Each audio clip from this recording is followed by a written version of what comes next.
Oi, gente, como é que vocês estão? Faz um tempo que eu não faço live, eu até tenho uma sexta-feira sobre um assunto super importante, que é sobre violência sexual em criança e adolescentes. Porém, eu tinha que resolver isso. Eu sempre faço a caixinha de perguntas lá nos stories e sempre falo assim pro pessoal, me manda pergunta e tal, e vamos falar sobre. Normalmente eu gosto de falar muito de visto, de direito internacional, direito de família, enfim. E essa pergunta já veio algumas vezes na caixinha, que é as terças dos anos rosa, exatamente. As terças, as quartas, enfim. E aí essa pergunta sempre vem recorrente com relação a visto para Portugal. E aí eu não consigo fazer nos stories falando sobre o visto, porque fica aquela coisa picada, chata pra caramba. E o Reels dá 90 segundos, que também não consigo, né? Então eu decidi fazer um story aqui rapidinho, o máximo que eu puder, para explicar sobre o visto para Portugal. Aí eu vou salvar aqui na grade para a pessoa que me perguntou possa ter acesso e as pessoas que também porventura tenham dúvida sobre o visto para Portugal também tenham acesso. Bom, basicamente, quando a gente fala em visto para Portugal, a gente tem dois sites de confiança que vocês devem procurar. O primeiro, ele se chama Ministério, desculpa, o primeiro se chama Vistos MNE, que significa Ministério dos Negócios Estrangeiros. Então, é vistosmne.gov.pt. PT é por causa do Portugal, tá bom? Lá vocês vão encontrar várias informações em português, óbvio, que vão te ajudar aí na tomada da decisão e qual visto se adequa melhor. E tem um outro site que é entre o governo brasileiro e o governo português, que é específico entre a transação de brasileiros e portugueses, que se chama vfsglobal.com. Ele é super autoexplicativo também. Vocês entram lá, vocês vão ter as informações mais relevantes sobre os tipos de visto para Portugal. Bom, existem 7 tipos básicos de vistos para Portugal. Dentre eles, existe uma outra dezena deles que você vai clicando e é quase que sem fim. A primeira, que é a D1, né, o visto D1 é o contrato de trabalho. Então, você vem por uma job offer, você vem por um contrato de trabalho para Portugal para trabalhar. A segunda, que é a D2, é o trabalho independente. Então, isso acontece muito com advogados, arquitetos, né, pessoas que têm algum tipo de vontade de fazer algum empreendimento em Portugal. E aí, nesse caso, você vai ter que comprovar para a autoridade portuguesa que você, além de ter um bom plano de negócio, você tem capacidade financeira de fazer esse negócio.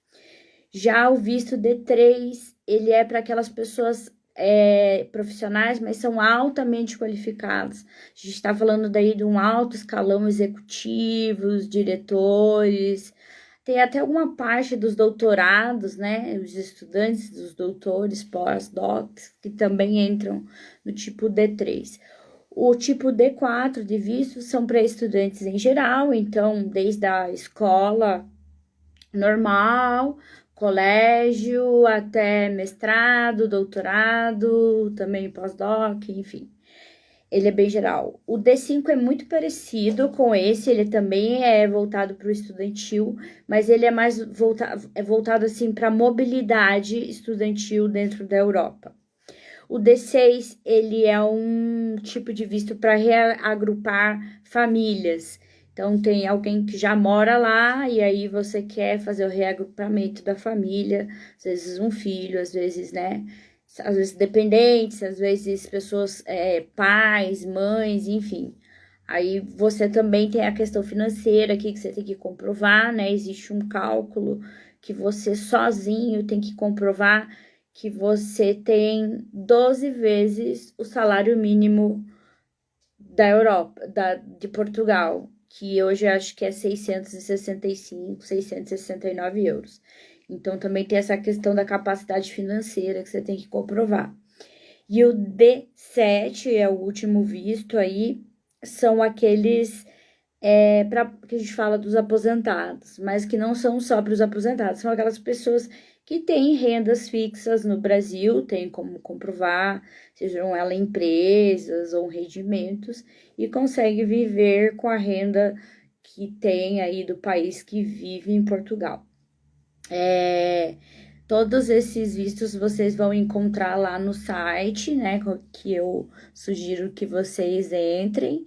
Aí, se você entrar no primeiro site que eu falei, que é o vistos.mne.gov.pt, você faça a tua, entra, né? Se inscreva dentro desse site e ali você, que se chama e-Visa, né? E aí ali você vai conseguir, vai responder um questionário sobre a obtenção do visto.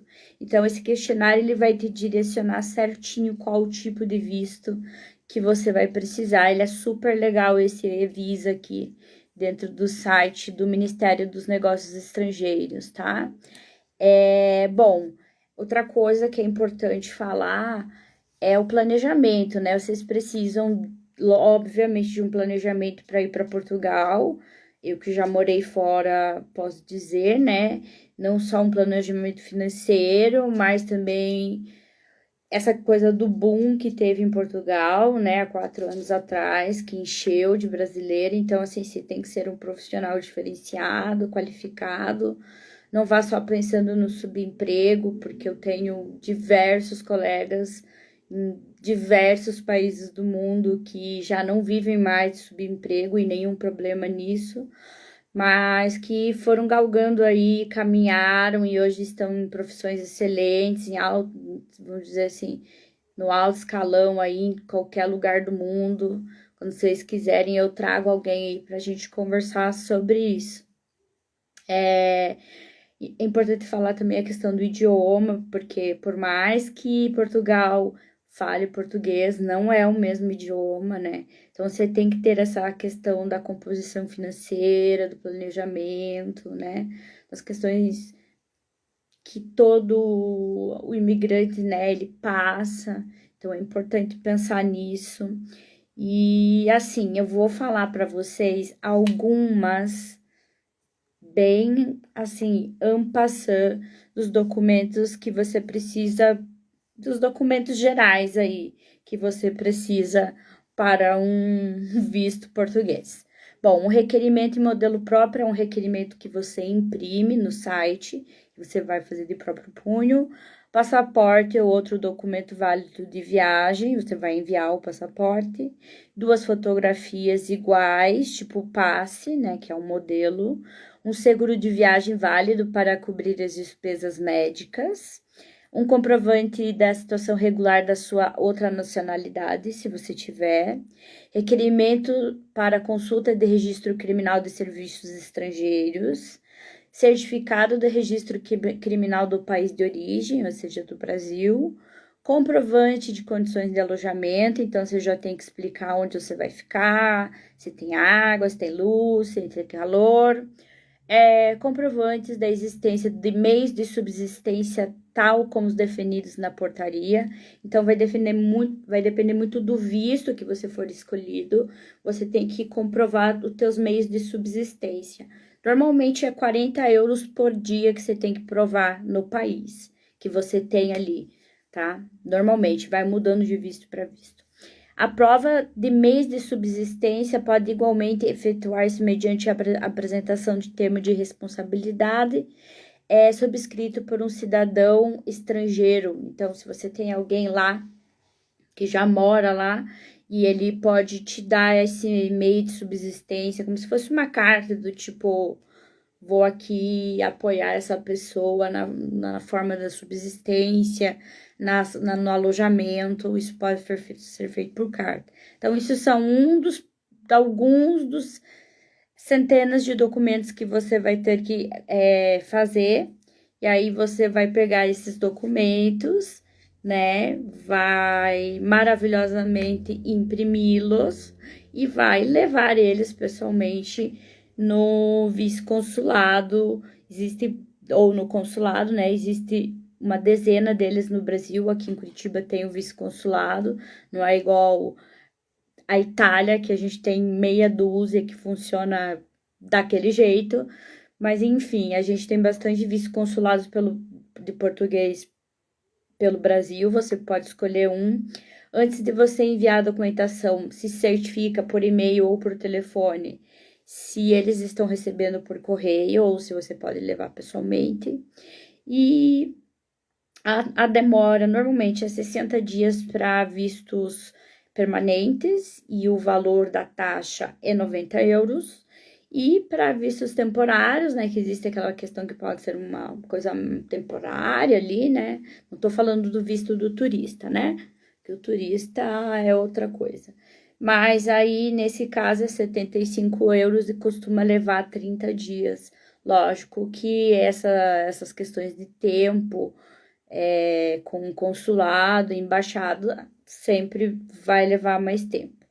E aí é importante eu também dizer, né, que a gente falou aí do grande planejamento, da mudança, né, de morar fora, de nunca ir sem um visto, né, não ir com planejamento, vou com o de turista e depois dou um jeito, porque você pode ser deportado, extraditado, enfim, existe uma série de consequências. Então, vá já com o seu visto certo. Existe uma dezena de vistos para brasileiros em Portugal, então vocês têm opções legais, assim, para poder entrar no país de forma correta. E dizer também que nada se faz sem você estar com o documento correto lá em Portugal. Primeiro, porque a burocracia normal, né, de todo o país, então se você não tem um documento, você não consegue abrir uma conta bancária, você não consegue ter um chip de celular, e aí você não vai poder também trabalhar, porque, por exemplo, se você está trabalhando ilegalmente, sem documento, e o empregador simplesmente não quiser te pagar, você não tem onde recorrer. Então, são histórias verídicas de quem já morou fora, que sabe aí o que acontece nessa situação da mudança, tá? Então, assim, foi um prazer ajudá-los com relação aos vistos para Portugal. Qualquer dúvida, eu estou à disposição. E boa sorte para Fer, que foi a que me pediu hoje aí, em especial para ela, na live. Um beijo. Vamos ver onde que encerra isso aqui. Que nem isso eu sei, gente. Não sei se fecha, se salva. Maravilhosa ela, né? Maravilhosa. Gente, encerra o. Como é que faz? Encerra, salva. O que que eu faço? Me ajuda? Alguém me ajuda isso aqui? Eu vou encerrar.